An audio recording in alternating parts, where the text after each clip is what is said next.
சங்கரா மீன். இந்த மீன் வாங்கி நான் பட்ட அவஸ்தை அந்த கொஞ்சம் நஞ்சம் இல்லை. அந்த கதையை கொஞ்சம் கேளுங்க.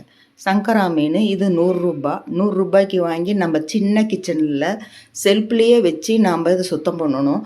ஒரு கொல்லைப்புறம் கொஞ்சம் இடம் இருந்தாலாவது போட்டு நல்லா சுத்தம் பண்ணிடலாம். ஈஸியாக இருக்குது. இதில் வேறு செதில் இருக்குது. இந்த சின்ன மீனில் என்னென்ன இருக்குது, வால் இருக்குது, ரெக்கை இருக்குது, தலை இருக்குது. இது எல்லாம் எடுத்துட்டா ஒன்றுமே இல்லை மீனில். அந்த அளவுக்கு இருக்குது.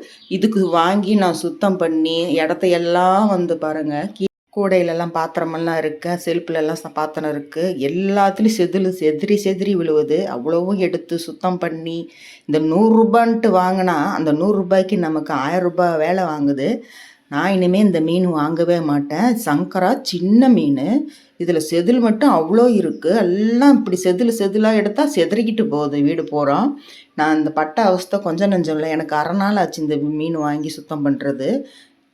அப்புறம் மீன் சுத்தம் பண்ணுற இடம் எப்படி இருக்குன்னு உங்களுக்கு தெரியும். நாரிடும்.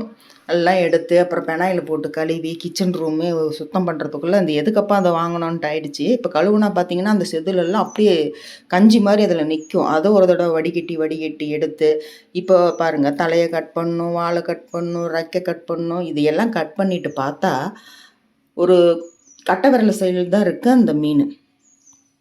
அப்புறம் கழுவுன்னு ஓவர் ஸ்மெல்லு வேறு வருது. இந்த மீன் கொஞ்சம் ஸ்மெல்லு வருது.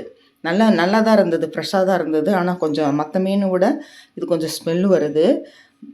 எல்லாம் கட் பண்ணி போக பார்த்தீங்கன்னா ஒரு கட்டை விரல் அளவுக்கு தான் இருக்குது. இதை வறுத்தா என்ன, வறுக்காட்டி என்ன. ஆனால் ஜென்மத்துக்கு இனிமேல் இந்த மீன் வாங்க மாட்டேன். வாங்குறதா இருந்தால் இதில் பெருசு இருக்குது, அதை மட்டும் வாங்கலாம். 100 ரூபாய் விலை கம்மின்ட்டு வாங்கினா இதில் வேறு பாருங்கள், அந்த மீன் என்னமோ தின்னுருக்கு. இப்படி தான் ஒரு தடவை இன்னொரு மீன் வாங்கும்போது மீனுக்குள்ளே வாய்க்குள்ளே இன்னொரு மீன் இருந்தது. மீனே சாப்பிடும் போல இருக்குது. அந்த மாதிரிலாம் இருந்துச்சு. இதை சுத்தம் பண்ணி நான் வறுத்தெடுக்கிறதுக்குள்ளே சாப்பிடும்போது டேஸ்ட் நல்லா தான் இருந்தது. ஆனால் 100 ரூபாய்க்கு நம்மளை வச்சு செஞ்சிருச்சு. காசுக்கு தகுந்த மாதிரி தான் எந்த பொருளும் கிடைக்கும். 1000 ரூபா போட்டால் அதுக்கு வஞ்சர மீன் வாங்கினா எப்படி ஒரு முள்ளே இல்லாமல் நீட்டாக இருக்குது, அப்படியே கடிச்சு சாப்பிட்றலாம். 100 ரூபாய்க்கு வாங்கினா இந்த மாதிரி தான் அவஸ்தைப்படணும். அதுவும் முள் இருக்குது பாருங்கள், சரியான முள். கையை கிழிச்சு கையை குத்தி நகத்துக்குள்ளே குத்தி போதுமாடா சாமின்னு ஆகி போச்சு இந்த மீன் நான் வாங்கி சாப்பிட்றதுக்குள்ளே.